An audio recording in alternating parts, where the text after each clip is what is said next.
Haleluya, puji Tuhan, salam sejahtera bagi kita semua Bapak Ibu keluarga besar GPDI LCD Magelang.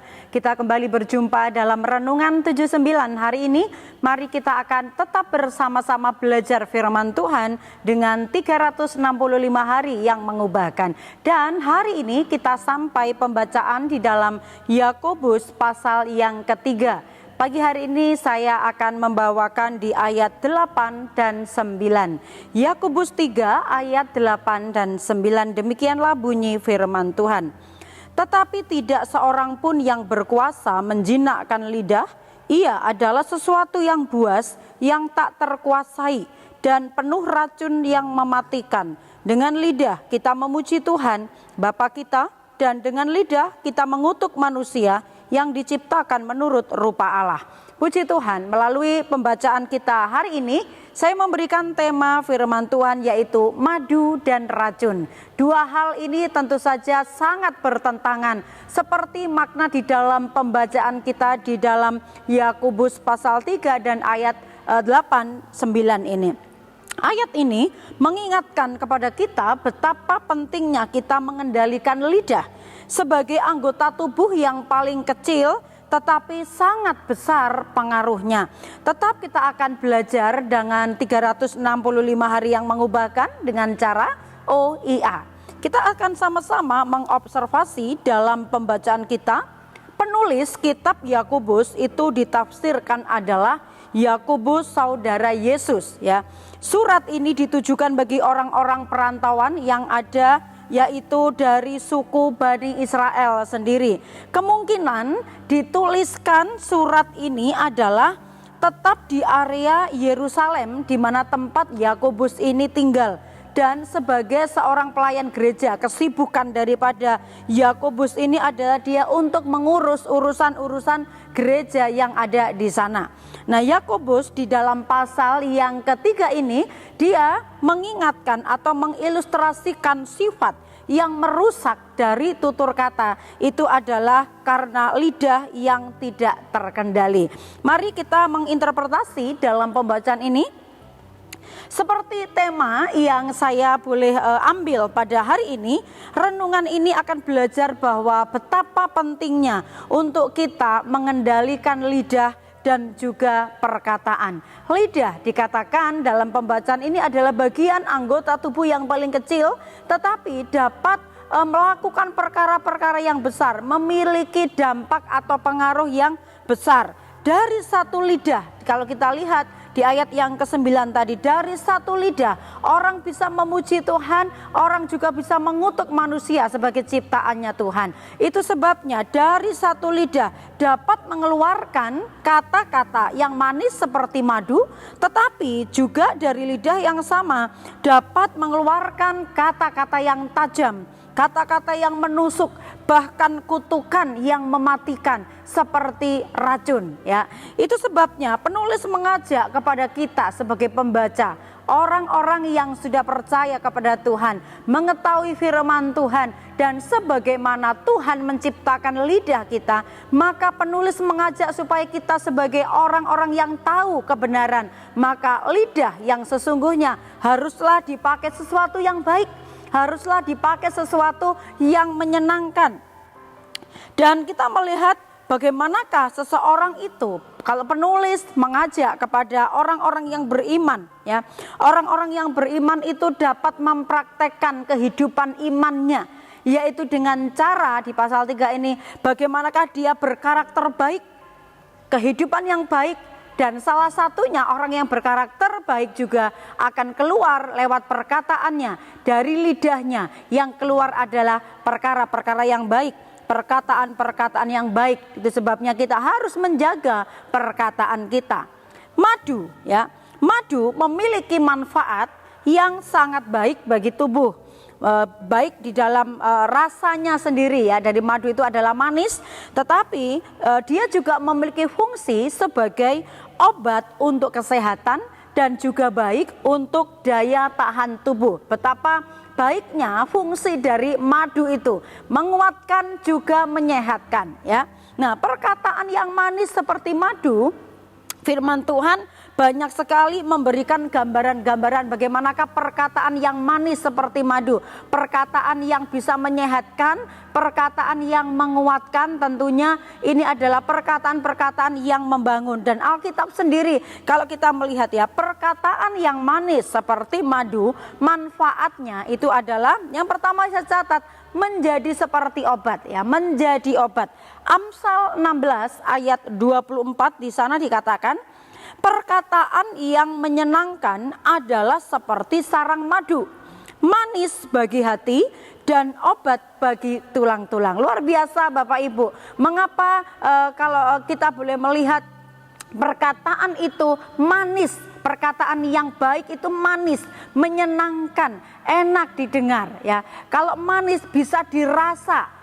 Nah, bagaimana ketika kita mendengarkan perkataan yang baik yang bisa menjadi obat? Tentu saja ketika orang itu mungkin merasa sementara hatinya terluka, kemudian ada orang yang memberikan ketenangan, penghiburan atau kata-kata motivasi sehingga hatinya yang terluka terobati dengan perkataan yang menyenangkan itu. Perkataan yang menyenangkan dikatakan seperti sarang madu. Setiap orang menginginkan madu itu, kalau sarang madu berarti tempat yang bisa menghasilkan ya. Madu itu adalah sesuatu yang menghasilkan, ketika diambil, dinikmati, dimakan, manis, menyehatkan, memberikan kekuatan dan daya tahan tubuh. Nah, demikian juga ketika perkataan yang menyenangkan itu seperti obat, maka ketika disampaikan kepada orang yang membutuhkan, ketika disampaikan kepada orang yang sementara bersedih hati, kata-kata yang menghibur itu menguatkan, kata-kata yang menyenangkan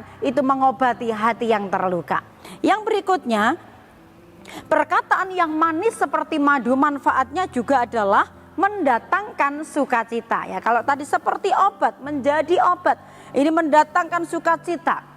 Mendatangkan sukacita. Amsal 12 ayat 25b di sana dikatakan, tetapi perkataan yang baik menggembirakan dia. Menggembirakan, membawa sukacita, memberikan penghiburan.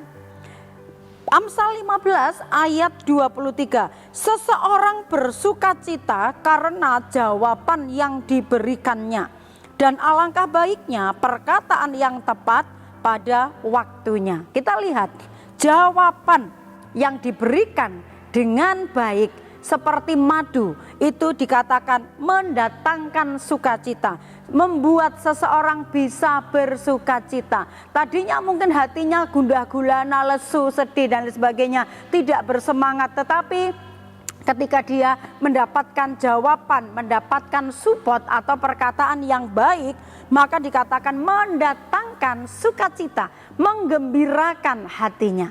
Tentu ini menjadi kesukaan kita, menjadi kerinduan kita. Siapapun kita tidak akan pernah suka ya mendengarkan kata-kata yang tidak enak di telinga kita, atau bahkan yang tidak kita rasa di dalam hati kita tidak enak ya. Itu sebabnya kita belajar seperti penulis Amsal dikatakan, orang yang memberikan jawaban yang baik itu menggembirakan orang tersebut. Kemudian mendatangkan keindahan dan keserasian ya. Ini maksudnya apa? Amsal 25 ayat yang ke-11. Perkataan ucapkan tepat pada waktunya adalah seperti buah apel emas di pinggan perak. Buah apel emas ditempatkan di pinggan perak. Tentu saja ini menghasilkan sebuah keindahan, keserasian ya. Buah apel emas, pinggannya dari perak. Nah, perkataan yang baik, perkataan yang baik itu dikatakan memberikan keindahan. Orang yang mendengar itu juga senang, orang yang melihat pun ketika melihat pribadi waktu dia berucap kata-kata yang baik itu sangat menyenangkan, mendatangkan keindahan. Dan ini akan menjadi sebuah pelajaran penting bagi kita. Apa yang selama ini kita lakukan atau pengalaman apa yang pernah kita dapatkan, apa yang pernah kita dapatkan bisa menjadi pengalaman apa yang akan kita lakukan kepada orang. Racun ya, selanjutnya kita belajar racun. Racun itu adalah zat yang bisa menyebabkan luka, bisa menyebabkan penyakit atau menjadi sakit. Racun juga bisa menyebabkan kematian. Nah, itu sebabnya Dampak perkataan yang seperti racun itu adalah melukai. Itu bisa menyakitkan, bahkan itu bisa mematikan. Mungkin kita tidak pernah sadar kata-kata sindiran atau kata-kata ucapan yang tidak baik, yang melukai, ya mungkin bentakan atau mungkin nada tinggi atau mungkin kalimatnya sebenarnya tidak terlalu keras, tapi ketika menyampaikannya dengan nada yang tinggi bisa melukai atau mungkin bisa membuat orang tersinggung. Juga bisa mematikan. Mungkin mati bukan berarti orangnya mati secara fisik ya, tetapi bisa mematikan semangat orang, mematikan hal-hal yang baik dari seseorang karena mendengarkan perkataan-perkataan yang tidak baik. Nah, bentuk perkataan yang seperti apa? Melukai, menyakitkan, mematikan ya. Bentuk perkataan di dalam Mazmur ini adalah perkataan penuh tipuan ya, ditipu dengan perkataan dolah dalih dan sebagainya. Mazmur 52 ayat yang ke-6. Engkau mencintai segala perkataan yang mengacaukan, hai lidah penipu. Orang yang lidahnya penipu, dia suka dengan perkataan-perkataan yang mengacaukan, tidak mendatangkan kedamaian. Dia lebih suka membuat onar ya dengan perkataannya. Dia suka membuat orang tidak mengalami damai sejahtera dan sukacita karena perkataannya. Kemudian juga bentuk perkataannya tajam. Mazmur 52 di ayat 4 bagian B. Engkau merancangkan penghancuran, lidahmu seperti pisau cukur yang diasah. Hai engkau penipu. Kembali lagi, seorang penipu ya.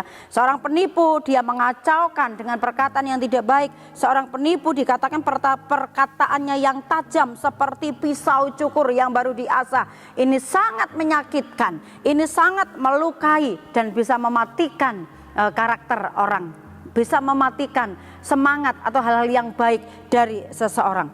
Bentuk perkataan yang lain juga adalah perkataan yang kotor. Dalam Mazmur 10 ayat yang ke-7, mulutnya penuh dengan sumpah serapah, dengan tipu dan penindasan, di lidahnya ada kelaliman dan kejahatan. Perkataan yang kotor, mungkin makian, umpatan, perkataan yang jorok atau hujatan-hujatan yang tidak mendatangkan damai, tidak mendatangkan sukacita pada seseorang. Seringkali dikatakan di dalam pembacaan kita di ayat yang ke-9, seringkali dari mulut yang sama itu bisa mengeluarkan madu tetapi juga bisa mengeluarkan racun sekaligus. Dalam ayat tadi dikatakan dari mulut yang satu kita memuji Tuhan, tetapi juga dengan mulut yang sama bisa mendatangkan makian atau bisa menghujat atau menyumpahin orang-orang atau manusia yang diciptakan oleh Allah. Dan di situ diingatkan, janganlah demikian. Jadi setiap hari kita diperhadapkan dengan pilihan apa yang akan kita ucapkan, apa yang akan kita perkatakan. Aplikasi dalam hidup kita, kendalikanlah lidahmu, pastikan perkataan yang keluar dari mulut kita itu adalah seperti madu yang mengobati, menyehatkan dan menguatkan. Kolose 4 ayat yang ke-6. Hendaklah kata-katamu senantiasa penuh kasih, jangan hambar, sehingga kamu tahu bagaimana kamu harus memberi jawab kepada setiap orang. Kita bersyukur firman Tuhan senantiasa memberikan peringatan kepada kita, mengingatkan bagaimana kita harus berkata-kata. Kita mau menjadi berkat, kita mau menjadi saksi, maka kita juga belajar kendalikan lidahmu, jaga perkataanmu, supaya kehidupan kita melalui perkataan bisa mendatangkan sesuatu yang manis seperti madu yang menyehatkan, menguatkan, dan bisa menjadi berkat bagi banyak orang. Puji Tuhan, Tuhan Yesus memberkati kita semua. Saya percaya bahwa Bapak Ibu senantiasa mengalami berkat Tuhan melalui renungan 79 setiap hari. Dan apabila Bapak Ibu ingin diberkati, ingin memberkati lewat kesaksian atau menyampaikan pokok-pokok doa tertentu, Bapak Ibu dapat menyalurkannya melalui chat WhatsApp 0813 274 288. Mari kita boleh sama-sama saling mendukung, saling menguatkan di dalam keluarga Allah. Mari kita sambut firman Tuhan ini, kita berdoa. Terima kasih Tuhan buat firman-Mu, biarlah firman-Mu itu boleh menerangi kami, mengingatkan kami betapa pentingnya kami menjaga perkataan kami, supaya lidah kami tidak masuk ke dalam hal-hal yang menjerumuskan orang lain, hal-hal yang melemahkan atau menyakiti orang lain, tetapi kami membawa lidah kami untuk menjadi pemuji-pemujinya Tuhan, membuat lidah kami yang keluar hanyalah kemuliaan nama Tuhan. Kami mengagungkan nama Tuhan. Terima kasih Bapa, berkati umat-umat-Mu, keluarga besar GPDI LCD Magelang, untuk kami mencintai firman dan melakukan firman Tuhan dalam kehidupan kami sehari-hari. Terima kasih Bapa, begitu besar kasih-Mu ya Allah, sehingga Engkau mengaruniakan anak-Mu yang tunggal, supaya kami umat-umat-Mu yang percaya tidak binasa, melainkan beroleh hidup yang kekal. Tolong percaya yang teguh di dalam-Mu. Kami mengucap syukur, terima firman Tuhan dengan sukacita, dalam nama Yesus, haleluya, amin.